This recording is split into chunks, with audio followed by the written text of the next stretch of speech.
Vamos ver nesse vídeo os detalhes da implementação do cliente do projeto SupTank funcionando em modo texto no console. Da mesma forma que nós fizemos para o software mensageiro, nós vamos desenvolver duas versões do cliente para o supervisório de tanques. Uma versão em console, em modo texto, e uma versão com interface visual em Qt. Vamos ver aqui os detalhes sobre as classes que são comuns a essas duas versões e as adaptações que têm de ser feitas para a versão em modo console. Vocês terão de fazer algo similar para a versão em Qt. Nós temos inicialmente um arquivo supdados.h que define os dados que são comuns a todo o projeto do supervisor. Então, eles devem ser utilizados nas duas versões do cliente e também no servidor. O que é que nós temos aqui? A definição da porta de comunicação 23456 e do timeout que será adotado no projeto inteiro sempre que você estiver esperando uma comunicação que é feita em duas partes.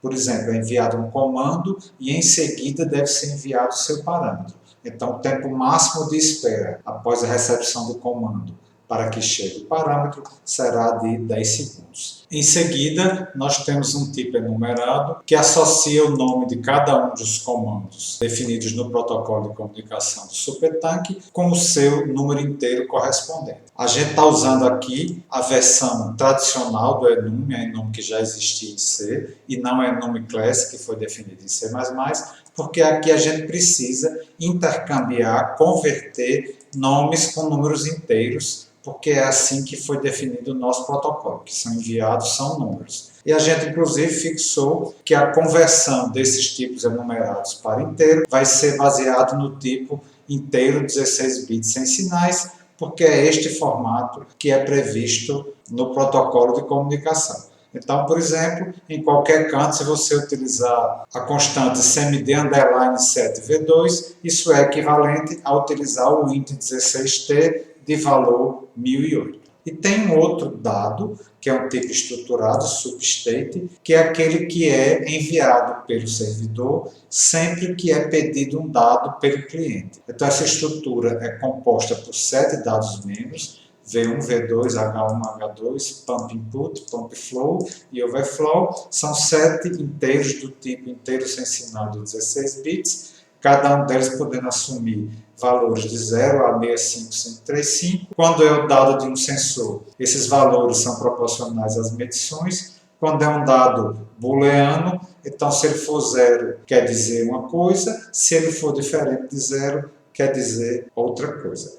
Temos também uma função auxiliar print, que só deve ser utilizada nas versões em console, que imprime um substate, imprime todos aqueles dados convertidos para valores que têm significado físico. Em seguida, nós temos a classe subcliente, que é a classe mais importante do cliente do supervisório de tanques. É a classe que contém toda a lógica de funcionamento do cliente. Esta classe poderá ser utilizada no modo console e no modo Qt. Para isso, como ela implementa a thread do cliente, que vai ficar recebendo dados do servidor e exibindo, esta classe precisa de métodos virtuais. Por quê? Porque a forma de fazer essa exibição dos dados varia de acordo com o tipo de interface. Então, a thread, quando chegar o momento em que ela precisa exibir algum dado, ela chama uma função virtual que deve fazer isso. Na classe que implementa o cliente em modo console ou em modo Qt, esta função virtual vai ser implementada do jeito apropriado para exibir aqueles dados na interface correspondente. Então, a classe subcliente tem construtor, como ela tem métodos virtuais, o destrutor é virtualizado, há algumas funções de consulta, a função isConnect, que vai retornar true ou false, de acordo com o fato do cliente estar conectado ou não. Esta função deve retornar essa informação com base no status do socket, que a gente já vai ver que vai ser um dado privado dessa classe. Se o socket estiver conectado, isConnect deve retornar true. Se o socket não estiver conectado, isConnect retorna false. Essa parte aqui vocês têm que modificar. Isadmin retorna uma cópia do dado privado do admin, que é um booleano que indica se o cliente é administrador ou não. Last state retorna uma referência constante ao último estado armazenado no sistema, o último estado que o cliente recebeu do servidor. V1 open e V2 open retorna true se a válvula correspondente estiver aberta. Isso também é feito com base no conteúdo armazenado no dado privado last s, que é o último estado. Overflow retorna true se estiver acontecendo um transbordamento. Time on retorna a quanto tempo o sistema está funcionando. É a subtração entre o instante de tempo em que foi recebido o último estado do servidor menos o instante de tempo em que foi iniciado o funcionamento do cliente. Depois nós temos as funções para conectar e desconectar com o servidor. A função join if joinable, como o nome já indica, ela deve dar um join na thread se ela ainda estiver no estado joinable. Para isso vai ser necessário utilizar um dado privado que vocês vão acrescentar na classe, que é o identificador da thread. Essa parte aqui precisa ser acrescentada. Em seguida, nós temos funções de comunicação com o servidor. Set V1 Open vai colocar a válvula V1 no estado aberto, se o parâmetro for true, e no estado fechado, se o parâmetro for false. Eu implementei essas funções aqui para não repetir código, setV1 e setV2, chamando a função privada, e a função setPumpInput recebe como parâmetro o novo valor de entrada que você deseja para a bomba, e ao chamar esta função, isso vai ser enviado para o servidor para fazer a alteração utilizando o comando correspondente no protocolo. Depois nós temos funções de gerenciamento da interface propriamente dita. setTimeRefresh altera de quanto em quantos segundos você quer receber uma informação do servidor, esse parâmetro tem de estar entre 10 e 200 segundos. Depois temos duas funções de gerenciamento dos dados que são armazenados na interface. Armazenar o estado e limpar todos os estados. A função StoreState deve ser chamada sempre que for recebido um dado da planta novo vindo do servidor. Esse dado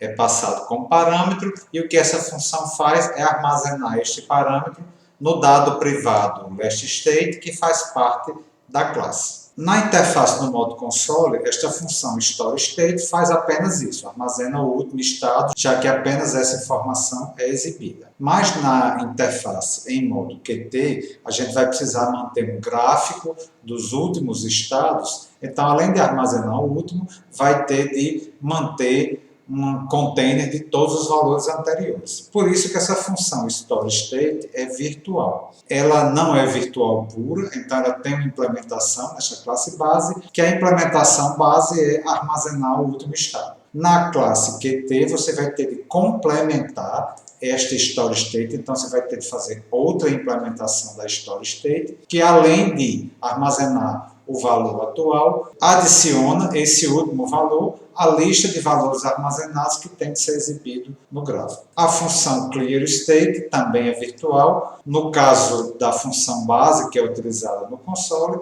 ela apenas elimina o último estado armazenado da planta, mas na versão Qt deve dar um clear para limpar todo o container dos dados anteriores que estão armazenados na interface. Além dessas funções protegidas, nós temos também alguns dados protegidos, ou seja, que podem ser utilizados pelas classes derivadas. São um string que contém o nome de login que o usuário escolheu, se conectar com o servidor, e um booleano, encerrar cliente, que ele se torna true quando a interface decidiu encerrar o cliente, ou seja, o usuário foi lá e voluntariamente decidiu encerrar. Então, este booleano aqui será true. Em seguida, nós temos as funções privadas da classe. Primeiro, eu declarei aqui todos os construtores e operadores de atribuição que criariam uma cópia de um subcliente. Eu suprimi essas funções, botei elas como igual a delete. Isto porque essa classe subcliente ela tem como dados privados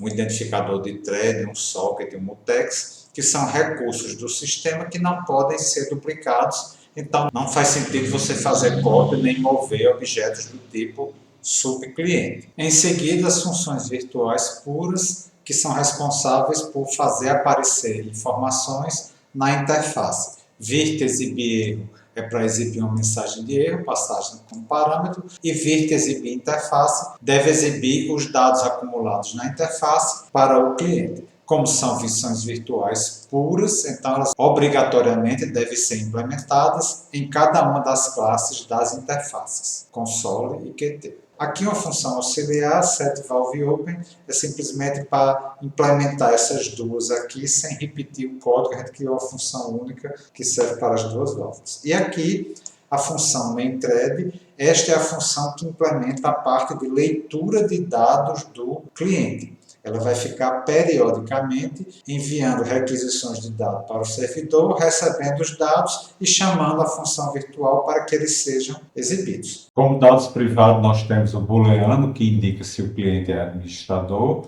last_s, que é o último estado recebido do servidor, start_t e last_t são os instantes de chegada do primeiro e do último pacote de dados que o cliente recebeu do servidor. Time refresh é de quantos em quantos segundos o usuário definiu na interface que deve ser solicitado um novo dado, entre 10 e 200 segundos. E vocês vão ter de acrescentar aqui as variáveis privadas que representam o socket de comunicação, um mutex, para garantir que a alteração em qualquer um desses dados é feita em exclusão mútua, e o identificador da thread que vai ficar solicitando periodicamente os dados. O construtor da classe subcliente dá valores iniciais nulos ou inválidos aos dados da classe. Vocês têm de acrescentar alguns dados, como thread, mutex, etc. Então, vocês têm de acrescentar também como vão ser inicializados, construídos esses dados. Em seguida, inicializa a biblioteca de sockets, vamos ter de acrescentar a função correspondente aqui. Se deu erro na inicialização da biblioteca de socket, já encerra o programa, vocês têm que fazer essa modificação aqui. O destrutor da classe, ele faz uma coisa muito parecida com o que a função desconectar fará, a gente vai vê-la daqui a pouco. Mas o destrutor não pode chamar a função desconectar, porque a desconectar chama a função virtual para reexibir a interface. E você chamar funções virtuais dentro de destrutores, o comportamento é imprevisível. Então você tem de meio que repetir coisas que a gente vai encontrar na função desconectar. O que é que o destrutor faz? Se o cliente estiver conectado, você vai enviar o comando de logout, vocês acrescentam isso, espera um segundo, que é para dar tempo do servidor receber esse comando de logout antes de fechar o socket. Em qualquer caso, esteja conectado ou não, dá um join, se if joinable, espera pelo fim da thread e encerra a biblioteca de sockets. A função de conectar com o servidor recebe como parâmetro IP login e senha. Se ele estiver conectado, gera inserção, porque não faz sentido vocês pedir para se conectar quando já está conectado. O procedimento a ser feito é conectar o socket, depois enviar o comando cmd login, enviar o primeiro parâmetro do comando, que é o login, o segundo parâmetro, que é a senha.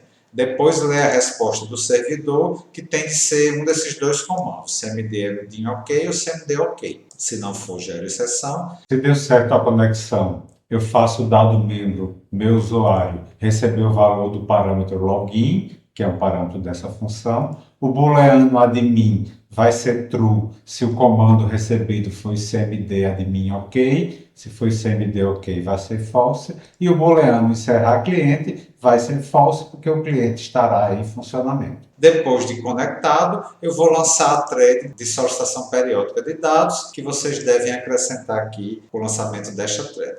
Em caso de erro, eu vou fazer o booleano encerrar cliente igual a true, vou fechar o socket, formar um string com a mensagem de erro e chamar a função virtual virtExibErro para exibir esta mensagem de erro. A função desconectar, como eu já falei, é parecida com o destrutor. Primeiro você faz o booleano encerrar cliente igual a true, porque se essa função foi chamada, é porque o usuário na interface pediu para desconectar. Aí, se estiver conectado, envia o comando de logout, espera um segundo, fecha o socket, aguarda o fim da thread, limpa as variáveis que armazenam o nome do usuário, para ele ficar vazio, e limpa eventuais dados anteriores que estejam armazenados nos dados da classe. E chama o virtExibInterface para mostrar que a interface agora está no modo desconectado. A função genérica setValveOpen vai ser a função privada que a gente vai utilizar para abrir ou fechar tanto a válvula 1 quanto a válvula 2. Se esse booleano aqui for true, quer dizer que o comando diz respeito à válvula 1, se não é válvula 2. Se esse booleano aqui for true, quer dizer que a gente quer abrir, se não a gente quer fechar. Então, eu calculo qual é o comando a ser enviado de acordo com o parâmetro isv1, vai ser o cmd7v1 ou cmd7v2, e depois eu vou bloquear o mutex. Por que é que eu preciso fazer isso? A implementação que a gente escolheu aqui é que cada vez que o cliente manda um comando para o servidor, imediatamente em seguida ela responde com outro comando. Então é sempre comando enviado pelo cliente, comando enviado pelo servidor. Poderia dar problema se duas threads, cada uma delas envia um comando diferente aproximadamente ao mesmo tempo. Aí iam chegar de volta dois comandos de resposta enviados pelo servidor. Aí podia o comando de uma thread ser lido pela outra e vice-versa, o que daria problema. Então, para evitar isso, a gente vai usar o mutex para garantir que o envio de comando seja feito em exclusão mútua. Qualquer thread que quiser enviar um comando tem que primeiro conseguir acesso à exclusão mútua capturando o mutex. Então, ela manda o comando, recebe a resposta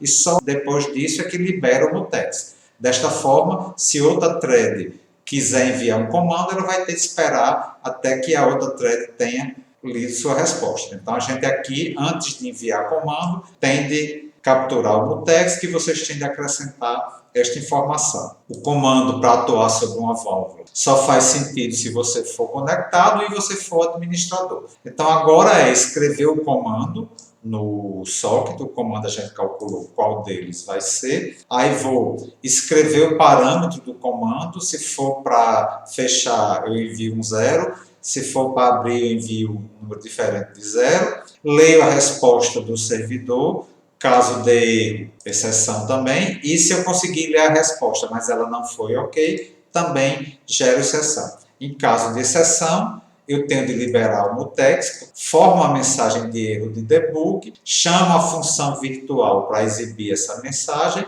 e já desconecto do servidor, porque em caso de erro, o que eu estou fazendo é já interromper o funcionamento do cliente. Caso normal, não tenha acontecido o erro, também tenho de liberar o mutex. E aqui eu não vou reexibir a interface, porque eu estou adotando o procedimento de o dado só é exibido quando ele chega do servidor. Se eu mandei um comando para abrir uma válvula, no próximo período de amostragem vai chegar dados da planta e essa planta vai indicar que a válvula está aberta ou está fechada. O comando para alterar uma entrada da bomba é a mesma coisa, eu bloqueio o mutex.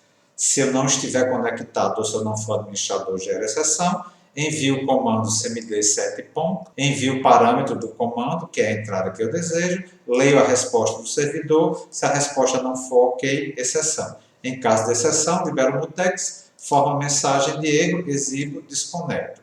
Caso deu tudo certo, libero o mutex e não reexibo a interface. A função storeState recebe como parâmetro o substate, o estado recebido do servidor, e armazena esse parâmetro no dado membro privado da classe. Armazena também o instante de tempo em que chegou esse dado no dado membro last_t. Dado membro start_t, se ele ainda está com o valor com que ele foi inicializado, que é -1, sinal que esse dado é o primeiro, então esse valor de tempo eu também armazeno no dado membro start_t. A função clearState apenas faz o dado membro last_state receber o substate vazio e os dados membros start_t e last_t receberem o valor inválido -1. A função mainThread, a principal do cliente, é a que vai ficar recebendo periodicamente dados que ela solicita ao servidor. Então, enquanto o booleano encerrar cliente não for true, ou seja, sinal que o cliente pediu encerramento, e o socket estiver conectado, qualquer uma dessas duas condições faz a thread parar, ou porque o cliente pediu, ou porque houve um erro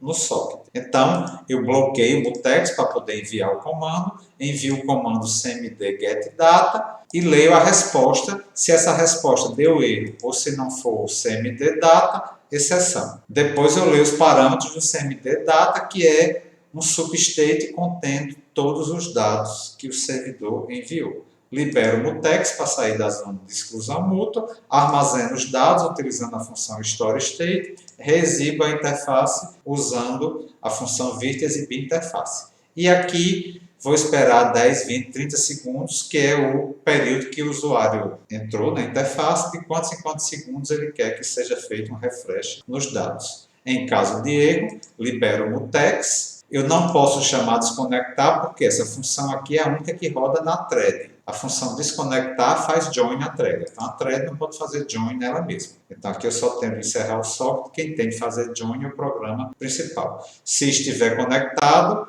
eu envio o comando de logout, espero um segundo e fecho o socket. Aqui eu vou ver se eu vou exibir ou não uma mensagem de erro. Porque se a thread deu um problema, normalmente eu exibiria uma mensagem de erro. Mas eu não devo exibir se foi o cliente que pediu o encerramento do programa. Aí parou porque o socket foi fechado, porque o cliente pediu. Aí eu não vou exibir uma mensagem de erro. Mas se não, essa variável encerrar cliente não for true, sinal que o erro foi detectado aqui na própria tag. O socket teve que ser fechado por um erro aqui. Aí eu gero uma mensagem de erro, exibo com virt exib erro e reexibo a interface para mostrar que ela está desconectada. Uma vez construída a classe base, que serve de modelo para todas as classes que implementam as interfaces, agora nós temos de especializar esta classe base para os dois tipos de interface, para o modo console e para o modo Qt. Vamos ver aqui a especialização para o modo console.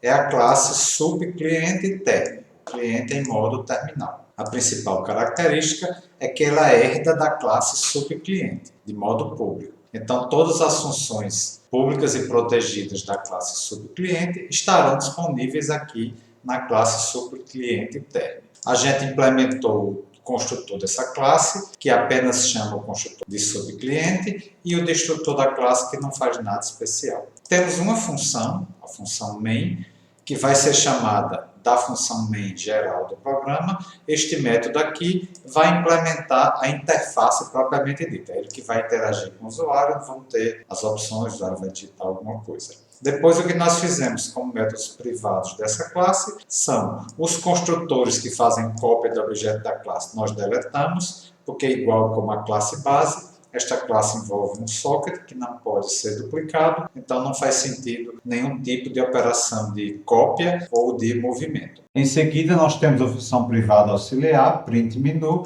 que vai imprimir o menu de opções da interface em modo console.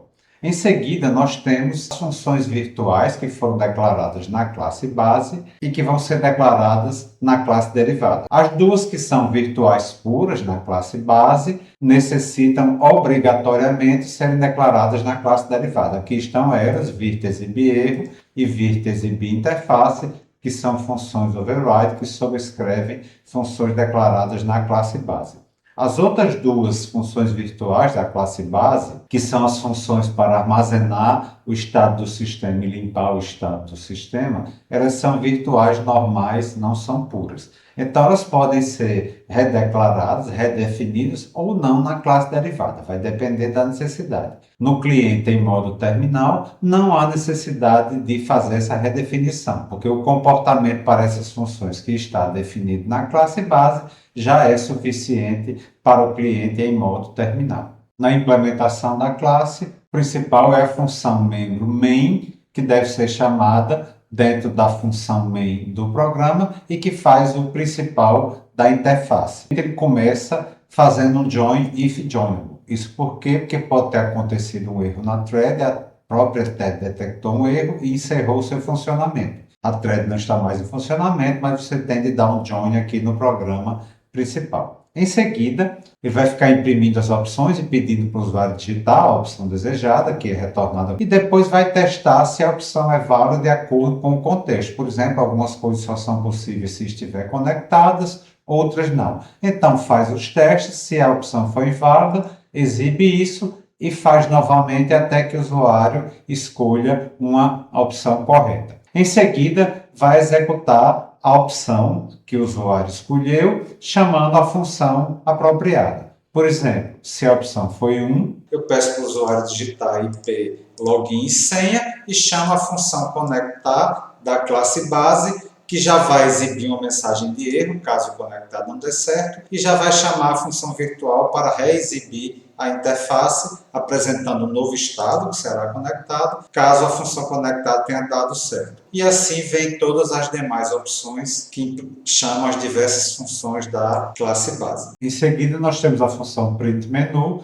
que imprime as diversas opções que o usuário pode escolher. Algumas dessas opções só são impressas de acordo com o contexto. Depois pede para o usuário digitar o valor e esse valor é retornado. Em seguida, eu tenho a reimplementação das funções virtuais. Virt exibir apenas imprime a mensagem e virt exibir interface. Se não estiver conectado, imprime a mensagem não conectado. Se não, chama o método print da classe substate. Lembrar que essas funções aqui, nesta interface console, elas podem imprimir diretamente a mensagem, porque elas vão ser executadas na thread, mas em console não tem problema dele escrever algo em tela. No modo Qt, essas funções terão que emitir um sinal para que a alteração na interface ocorra em um slot correspondente na thread principal. Na função main, propriamente dita, ela é muito simples, só cria uma variável desta nova classe que nós acabamos de definir e, para esse objeto, chama a função main até que ele se encerra, caso em que retorna zero.